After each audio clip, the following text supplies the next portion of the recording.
Bonjour à tous, bienvenue en Corrèze sur le lac du Causse. Donc là on est chez moi, c'est là où j'ai appris à pêcher, c'est sur ce lac. Donc avec Juju on va essayer de vous apprendre un petit peu quelques techniques sur la pêche aux zigues. Et aujourd'hui on pratique une pêche assez différente de ce qu'on a l'habitude de faire. C'est-à-dire que plutôt que d'utiliser deux rod pods avec deux stratégies différentes, on va utiliser simplement deux cannes, à nous deux, pour en fait simplement essayer de rentabiliser au mieux un coup qu'on va déterminer là, durant la pêche.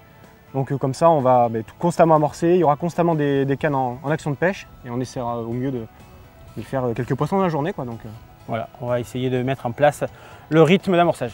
Voilà.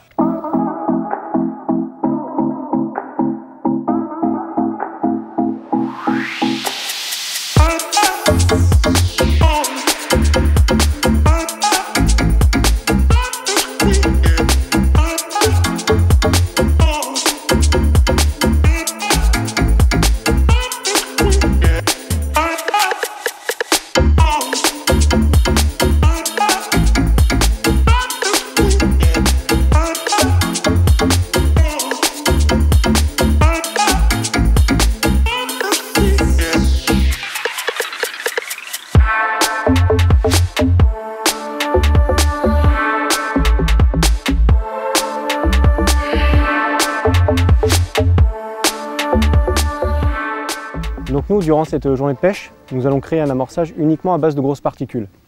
Pourquoi? Déjà, c'est que il y a énormément de vent là, sur le lac. Donc si on utilise des soupes, le problème c'est que ça disperserait les poissons et ça suivrait le vent. Donc du coup, les poissons ne seraient plus du tout sur notre cou. Donc en mettant des grosses particules, l'avantage c'est qu'elles vont vraiment tomber au niveau de nos zigues et les poissons vont être fixés sur cette zone.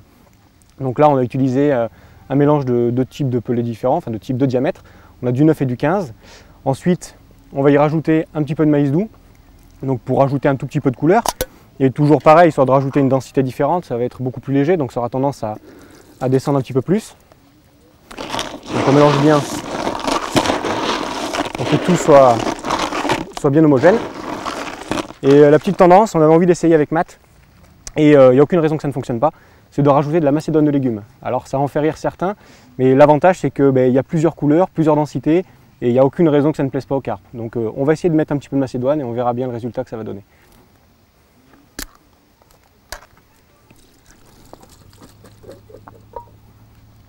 Donc on le voit, plusieurs couleurs. C'est aussi bon que le maïs, il n'y a pas de négligence à avoir, il suffit juste de l'essayer.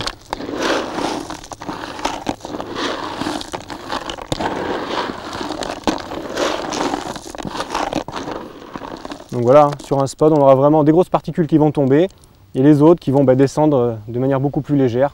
Donc en espérant que ça déclenche quelques touches.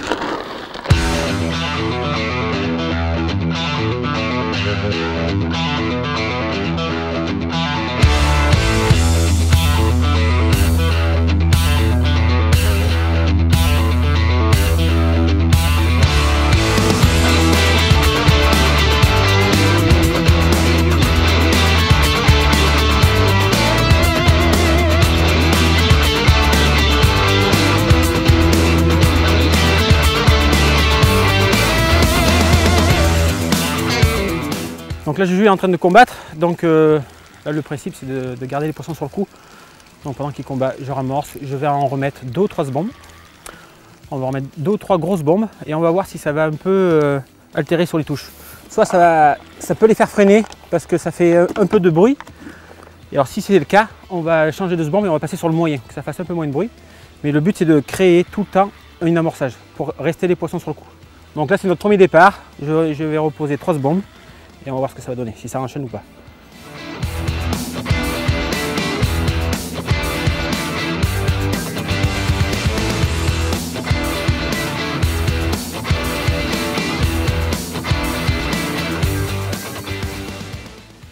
Donc voilà, la pêche aux zigues, c'est ça. En principe, quand les poissons ils arrivent sur le coup, c'est souvent quand on se fait embarquer toutes les cannes. Donc on est tous les deux en contact avec Juju.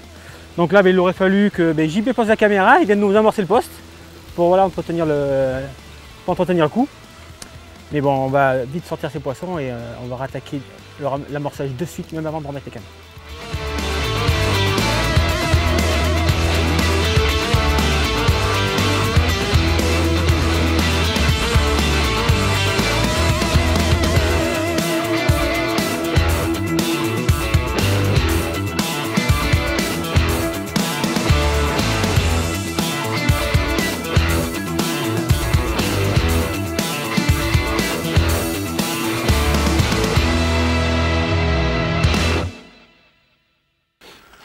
voilà, pour l'occasion, nous j'utilise un ensemble qui est quand même assez léger.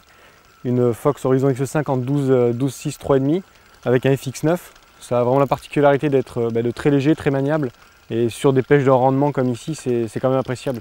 Ça nous permet d'avoir un ensemble très léger et de ne pas se fatiguer durant la journée. Parce que sur les pêches ludiques, des fois on est amené à faire une quinzaine, voire même des fois une vingtaine de touches. Et si on utilisait un ensemble un peu trop lourd, on serait tout de suite plus contraignant. Du coup là, en corps de ligne, ce qu'on utilise, c'est le Fox Exo 7 en 26. C'est le bon compromis, ça nous permet d'atteindre de très bonnes distances tout en gardant une bonne résistance sur les poissons. C'est vraiment la ligne parfaite pour pouvoir pêcher loin et avoir une bonne résistance sur les poissons, quoi. Après, ce qui est bien avec cet ensemble, c'est comme on voit ici, c'est une pêche de petits poissons. On voit que la canne quand même travaille quand même très bien, donc c'est agréable, quoi. Si on utilisait une canne beaucoup plus puissante sur les poissons, sur les petits poissons, déjà et d'un on pourrait décrocher, et deux on n'aurait absolument aucun plaisir, quoi. Donc,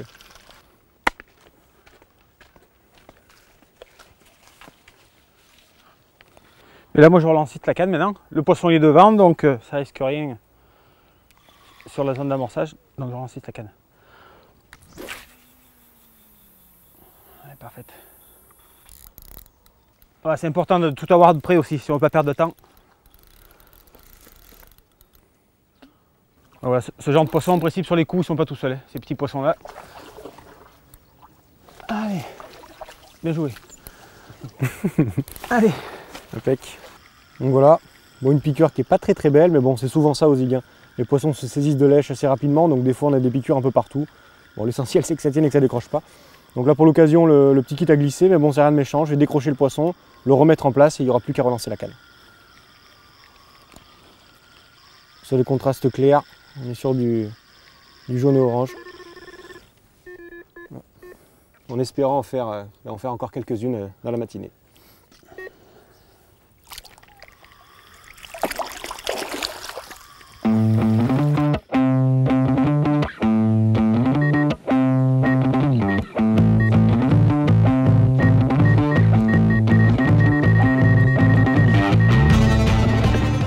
Donc là on vient d'enregistrer une nouvelle touche. Alors bon, c'est assez courant lorsqu'on pêche aux zigues, hein, les poissons ont toujours tendance à faire des travers et vu qu'on pêche à la même distance, ce qui se passe c'est que le zig attrape généralement la canne d'à côté. Et ce qui est impératif, c'est d'autant plus quand on est deux, c'est vraiment de relever la canne immédiatement.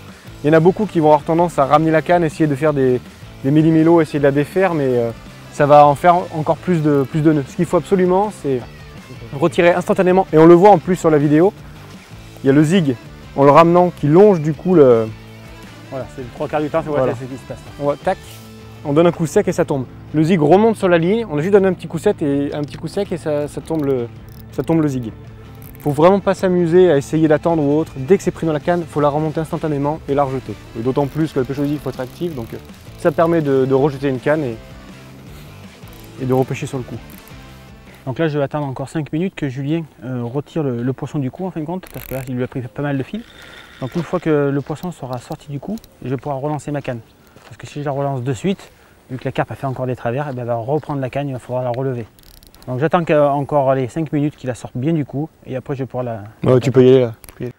Alors comme on disait pour la technique de l'élastique, l'avantage c'est que ça permet, comme là quand on est en combat, de reclipper la canne instantanément. C'est-à-dire que là, je suis en combat, je reclippe ma ligne avec mon élastique qui est ici, je reprends un peu nylon, et du coup il n'y a plus aucun risque. L'avantage, c'est que dès qu'on va décrocher le poisson, on va pouvoir relancer la ligne instantanément, elle est déjà clippée et on ne perd pas de temps, quoi.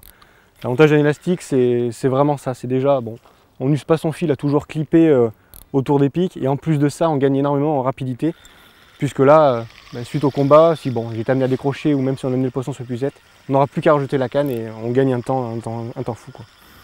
Et on pose souvent la question, imaginons la carpe, elle reprend du fil, il n'y a aucun problème. Si elle arrive au clip avec l'habitude, on s'avance très légèrement, on déclipe et puis après ça part. Après c'est un petit coup à prendre, mais en général il n'y a aucun risque.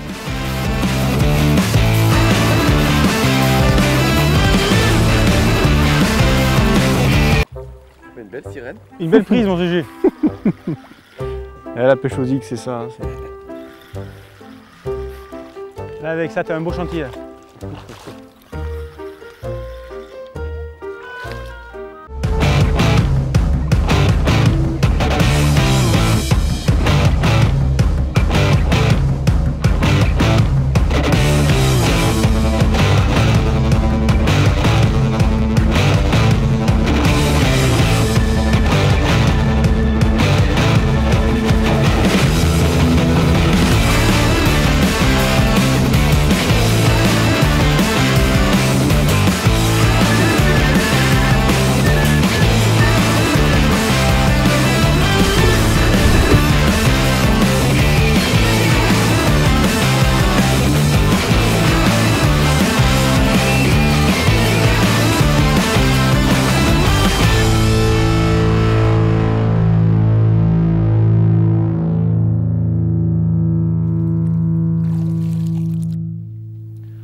Voilà, Matt nous le disait tout à l'heure, ce qui est vraiment très important dans la pêche au zig, c'est les fréquences d'amorçage.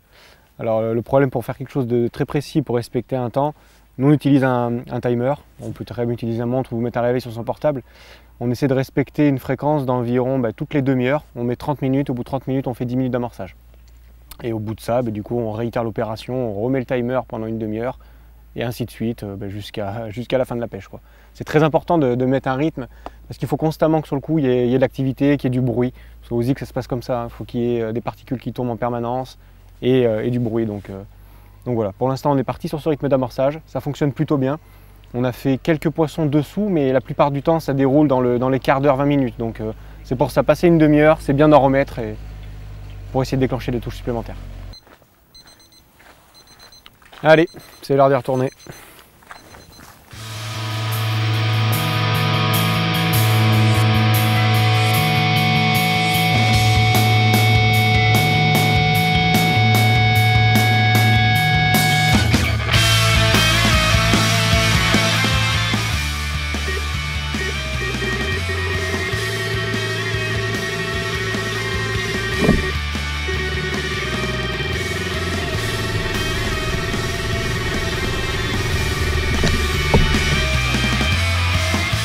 Bon mais ça y est là, on est en plein cœur de l'après-midi, donc les touches enchaînent, on en a eu 2 coups sur coup, juste après un amorçage. Donc voilà, là je pense que ce qui a été bénéfique c'est surtout le rappel, voilà, très régulier, comme on a pu vous faire voir par rapport au chronomètre. Et là ça y est, la mécanique est en route. Donc on va se dépêcher de les sortir et vite de ramorcer pour enchaîner encore les touches.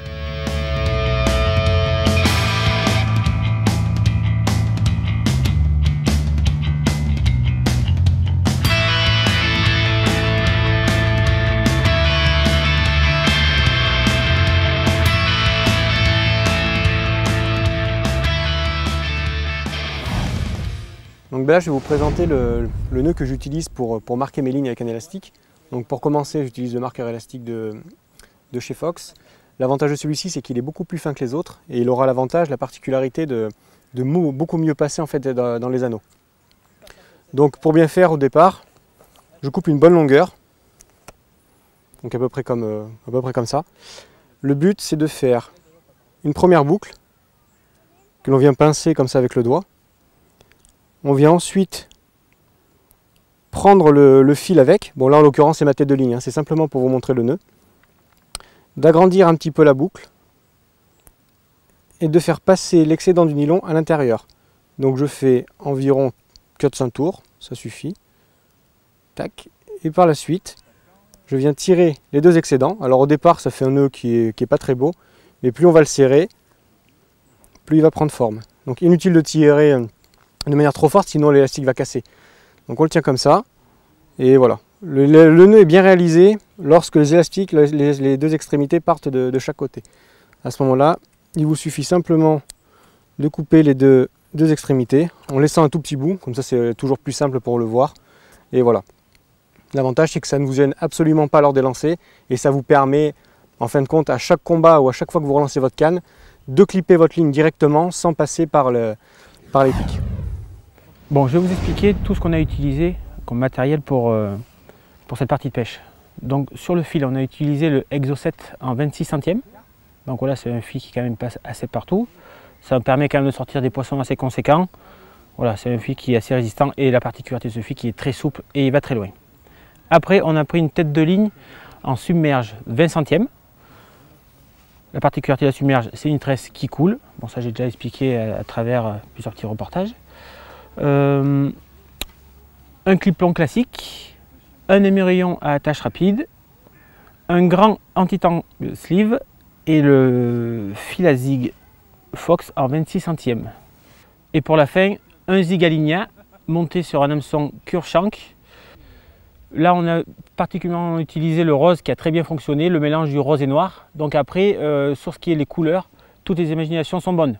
Donc comme là, je vous ai fait un petit montage, on a fait un double montage de zig Aligna.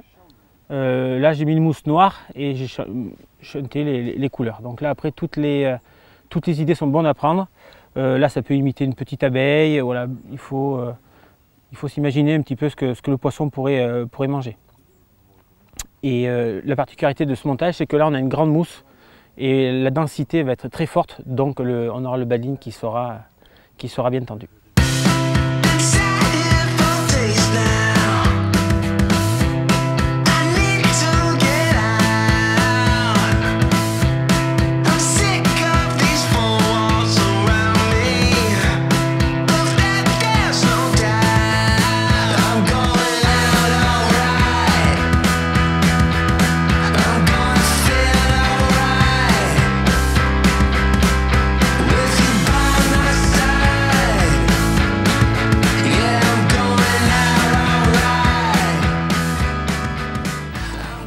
Bon, mais pour faire bref, un petit bilan de cette journée. Mais coup point à part, c'était un bon moment partagé ensemble. C'était le but. Exactement. Partager des départs sur une même batterie, c'est quand même un peu de boulot, parce qu'il y a quand même quelques départs. Hein. On doit faire une quinzaine de départs sur la journée. On a fait malheureusement quelques décroches. Hein. Après, c'est des choses qui arrivent aux zig, mais il y a toujours moyen de pallier à ça. Hein. On a d'ailleurs augmenté les tailles d'hameçons, ce qui nous a permis de capturer un petit peu plus de poissons et d'éviter les décroches. Donc, faut pas oublier, dès qu'on décroche un peu, augmenter les tailles, ça permet des fois de cramponner un peu mieux les carpes. Et c'est pas négligeable. Qu'est-ce qu'on peut dire d'autre? Pour finir, on a touché les poissons, donc on avait à peu près 2,80 m d'eau. À mi-hauteur à peu près, on a ouais. touché tout à mi-hauteur, sur des petits zigs avec des contrastes clairs, la plupart du temps. Ouais. Toutes les couleurs qui étaient orange, jaune. Faut pas oublier qu'on était quand même aussi avec une météo très clémente sur une zone caniculaire.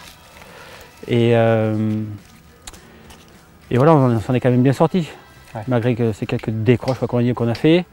Je pense ce qui a été valable, c'était surtout les rappels très réguliers, comme on a fait voir avec le timer. Voilà, ça c'est très important d'installer un rythme d'amorçage. Je pense que ça c'est important. Et après, voilà, tout ce qui est sur les montages, les couleurs et tout, il ne faut pas hésiter à faire marcher son imagination. Voilà, après tout est bon à essayer. Exactement. Et ce qui est très intéressant donc, de pêcher avec la même personne sur une seule batterie, c'est que voilà, on échange tous nos points de vue, nos techniques, et voilà, on a toujours à apprendre de quelqu'un. Donc c'est ça qui est très important, voilà, de partager tout le temps, et voilà, c'est le but de la pêche, le partage. Voilà. Exactement. Donc écoutez, nous j'espère que cette journée vous a plu. Nous on va trinquer déjà aussi. Parce que partant de canicule, il faut s'hydrater. Voilà. Bon, on se dit à bientôt. Et puis écoute, une prochaine aventure Bordeaux. On continue à ranger, puis exactement à la prochaine session. Et merci d'avoir partagé avec ça, mon moulou. Allez. Ciao les gars.